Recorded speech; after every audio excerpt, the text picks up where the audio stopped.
Hey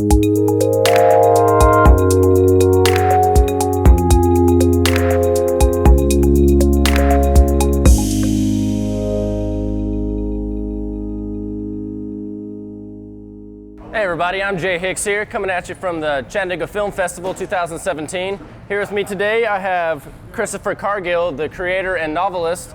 And you want to start off by telling us just what you're doing here at the film festival? Well, the Chattanooga Film Festival's built up a real reputation on the festival circuit as being kind of this great young punk of a film fest. Right. And I know a dozen people that I've run into at different festivals that are like, dude, you got to come out to Chattanooga. Chattanooga's where it's going on right now. And so I got a break in my schedule, and me and my wife are like, let's just go out and watch some movies and drink with some people and have a good time. Right. And so far, everything I've heard is absolutely true. This is a really, really great festival. So it's been a lot of fun so far, and I'm looking forward to the rest of the weekend. Cool, and not many people know you, but you're actually the screenwriter for Doctor Strange.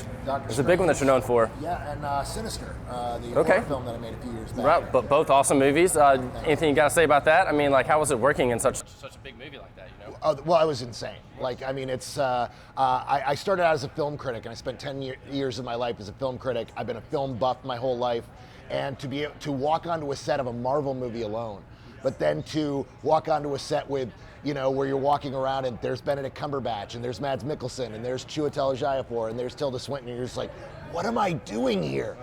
It's unreal, and every day was just this crazy, exciting adventure all its own. It was unreal. We just have an A-list team of everyone behind the camera. You know, the cinematographer was the guy who shot several of my favorite movies, and you know, working with just this amazing Academy Award nominated special effects team, and working with just all these geniuses, and they really up your game. They really force you to have to you know, compete at that level, if you will. You just bring your A game, and you have to every day, because or else you're not keeping up with the team, and that elevates everyone. And it was an absolutely wonderful experience, and to have a movie turn out like that and have an audience connect like that, right, especially with the character who's my favorite comic book character. It really meant the world to me, and it was an experience that even if I never get to make another movie in my life, I did that, and it was fantastic. Sure, and I'm sure like just working with such big people like me makes you want to do better, you know, like as you coming out, like you just have to be on your A game like 100% of the time. It's just, you know, you got to do whatever you want to.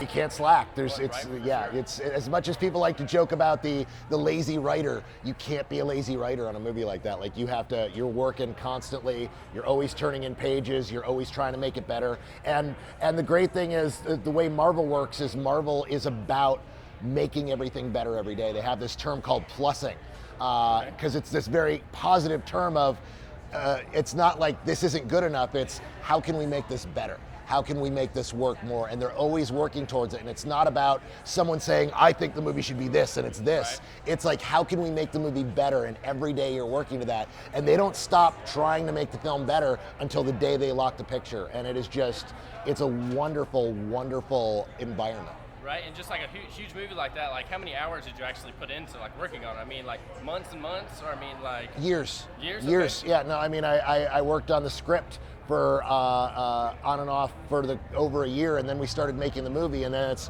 while the movie's going, and then it's after the movies, you know, after we've shot, we're still working to get things while they're cutting, you know, editing the movie, and it's so I dumped easily a year and a half of my life into Strange. Wow, yeah, that's a long time, yeah. And it paid off.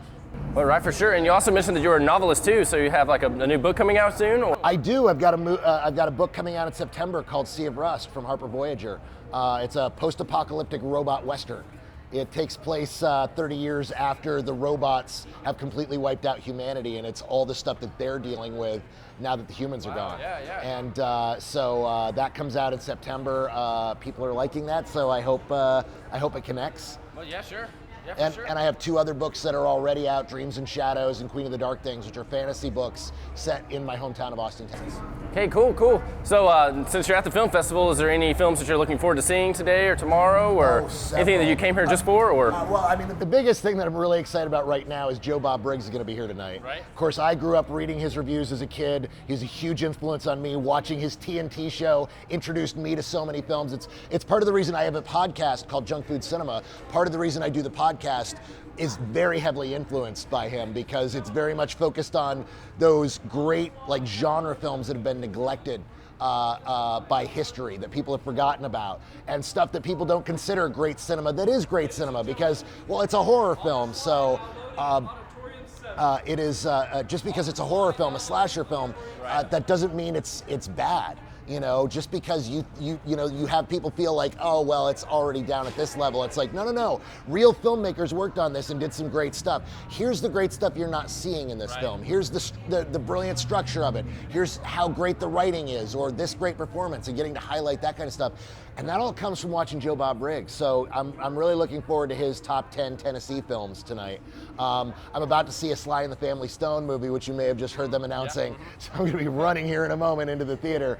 And because I'm a big fan of Sly and the Family Stone. I just got out of a movie called The Commune, Thomas Vinterberg's new film that's flying under the radar. Magnolia has that, and that is just this brilliant film. Right, so I've heard good things about it. it's brilliant. It's magnificent. I'm like, how's anything going to compare to that today? Right. Oh my God.